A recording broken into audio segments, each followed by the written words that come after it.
Otra de las reacciones que también debemos de conocer son las reacciones de tipo acneiforme o acne-like. Están dadas principalmente por el uso de corticoides sistémicos, vitaminas y algunos otros medicamentos. Y la deshidrosis like, que esta se presenta predominantemente en las áreas acrales y que se da principalmente por barbitúricos, diuréticos y el grupo de las oxicamas. Aquí vemos algunas lesiones acneiformes que semejan una foliculitis, realmente es una foliculitis, es una inflamación perifolicular. Aquí vemos una por medicamentos, por complejo B, tiaminal, doloneurobión y todo lo que nos gusta enviar. Y aquí vemos lesiones más cercanas con su zona de pustular. Entonces, aquí vemos diferentes imágenes. Esta ya es una placa de deshidrosis like producida por Oxicam. Esta paciente presentó una reacción por Oxicam y ustedes pueden ver cómo en las áreas más distales de los dedos presentan estas placas eritematosas con vesículas que generalmente pueden causar prurito, ardor e incluso pueden llegar a tener dolor. Esta es una manifestación más ligera, una deshidrosis like, dada también por esta fue por un medicamento de uso tópico, por eso se presentó tan pequeñita también, y la presentaba también en la boca porque la paciente se tocaba también la boca al aplicárselo. Aquí vemos una reacción mucho más aguda con estas placas que parecen costrosas y algunas veces que pueden presentar ya exudados y formar costras que parecieran costras melicéricas. Aquí vemos otra reacción más aguda que también cursó con una fotosensibilidad y iniciada por piroxicam en una lesión más cercana, en una vista más cercana, y así múltiples imágenes para que no lo olviden cuando alguno de sus pacientes lo presenten. El otro grupo de reacciones medicamentosas que se presentan comúnmente es el eritema fijo pigmentado, que es uno de los más comunes que vemos los dermatólogos, ya que generalmente no los conocemos cuando no nos dedicamos a esta área. Es una lesión única o diseminada, se presenta casi siempre por el mismo medicamento o por el grupo de medicamentos que crucen con el inicial. Puede presentarse en cualquier sitio anatómico y el grupo que más comúnmente lo presenta son las sulfas y los AINES. Ojo, procuren no combinar lo que son sulfas con naproxen porque es el que da la mayor reacción para este tipo de reacciones. Eritema pigmentado fijo y eritema polimorfo mayor y menor. Aquí vemos algunas imágenes, una vez que las vemos una vez en la vida, no se nos olvidan jamás, son placas eritematosas, normalmente empiezan en esta fase de eritema y con el curso de los días se van tornando pigmentadas de un color violáceo grisáceo conforme pasan los días, presentan brotes repetitivos a la ingesta del mismo medicamento, pueden presentarse en mucosas, puede presentarse en variedad ampollosa, afecta muy comúnmente el área de genitales, principalmente a los varones. Aquí podemos ver que puede incluso tener áreas necróticas, ampollosas, puede ser fijo, una sola lesión o puede ser diseminado. ¿De acuerdo? Aquí tenemos lesiones de tipo eritema pigmentado fijo ampolloso que puede confundirse con balanitis candidiósicas o con herpes genital cuando no tenemos el pensamiento de una farmacodermia. Acá podemos ver otras lesiones ampollosas y una más con una reacción urticariforme ampollosa que también presentaba un eritema pigmentado. Aquí podemos ver varias lesiones. El eritema polimorfo es otra de las clasificaciones ya más grave, se clasifica en tres, menor, mucoso y mayor. El menor afecta predominantemente piel, el mucoso, como su nombre lo dice, pues tiene poca afección cutánea, y el mayor que lo conocemos como Steven Johnson. Es una reacción grave que puede llegar a ser fatal, creo que todos lo conocemos, afecta del 10 al 30% de la superficie corporal, nos da lesiones en diana. Son lesiones polimorfas, podemos encontrar eritema, urticaria, placas, ampollas, podemos encontrar cualquier tipo de lesión dermatológica. Esta se da por necrosis de la epidermis y se ha relacionado principalmente con medicamentos como sulfas, quinolonas, AINES y algunos otros. Aquí vemos desde algunas manifestaciones muy pequeñitas, apenas perceptibles. Se ve aquí la típica lesión en diana, que le llamamos, con el eritema periférico y esta hipocromia central, que realmente representa una vasculitis y un periodo de descamación central. Aquí vemos diferentes manifestaciones. Hay que hacer diagnóstico diferencial con tiñas, porque de repente nos llegan tratándolos con itraconazol. Entonces vemos que se pueden presentar en diversos niveles y pueden ser confundidas con otras patologías.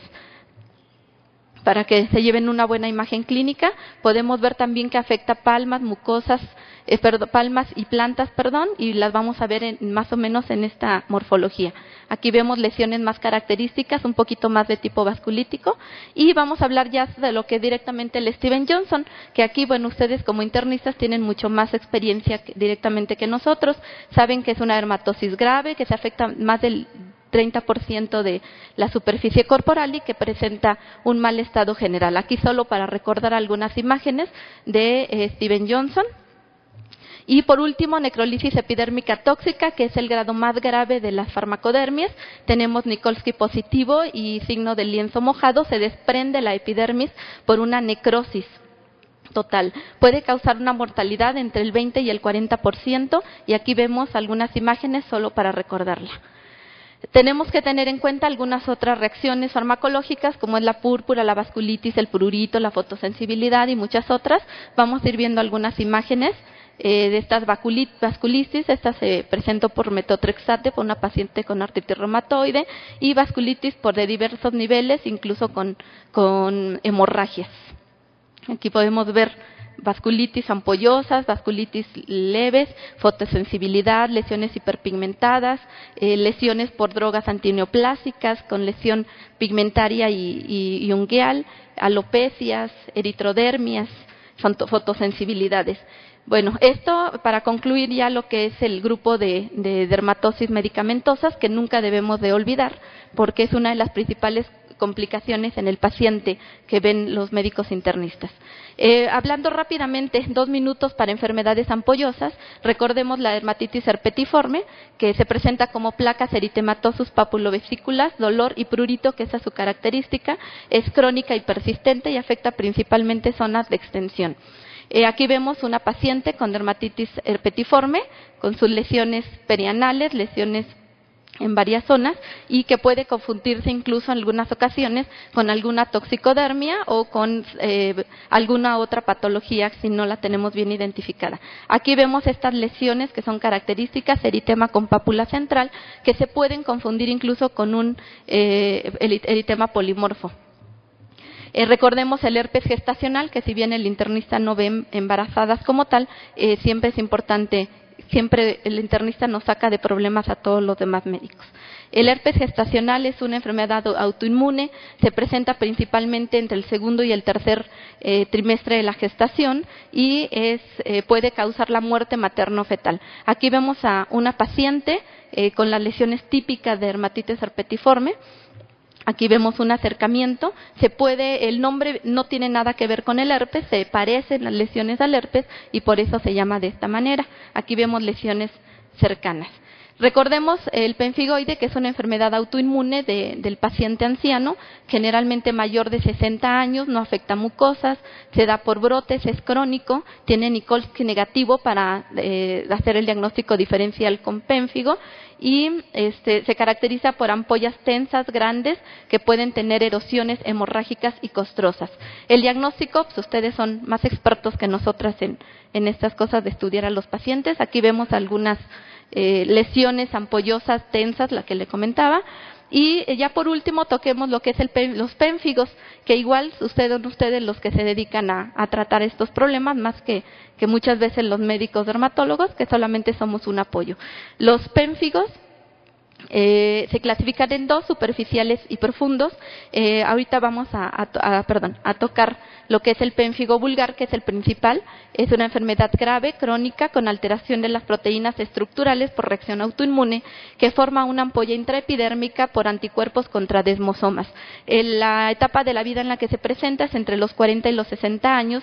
Son ampollas flácidas y que nos producen exulceraciones, Nikolsky positivo. Y el otro grupo importante que vemos vemos frecuentemente es el pénfigo eritematoso. Aquí los anticuerpos se dirigen hacia antígenos de los desmosomas y las ampollas son más superficiales, por lo tanto la gravedad del padecimiento es mucho menor. Una característica importante que no afecta mucosas. Aquí vemos un pénfigo vulgar con las lesiones típicas, características, con exulceraciones y todas las lesiones que ya conocemos. Aquí vemos que puede afectar las mucosas, en la lengua, aquí vemos las ampollas con las áreas denudadas, pacientes con una gravedad importante de pénfigo, con grandes lesiones en la boca, y este es un pénfigo eritematoso o seborreico, como le llamamos. Se presenta principalmente en zonas seborreicas y puede ser también bastante aparatoso, aunque la gravedad no es tanta. Aquí vemos la paciente con el acercamiento y aquí vemos las lesiones en zona seborreica de la espalda. Aquí otra paciente con un pénfigo seborreico de la cara, de la cabeza, donde la paciente incluso había perdido el pelo, pero por ser tan superficiales las lesiones ha recuperado prácticamente al 100%. Bueno, por obvio de tiempo, les debemos el examen para otra ocasión. Les agradezco mucho su atención y su paciencia, y muchas gracias.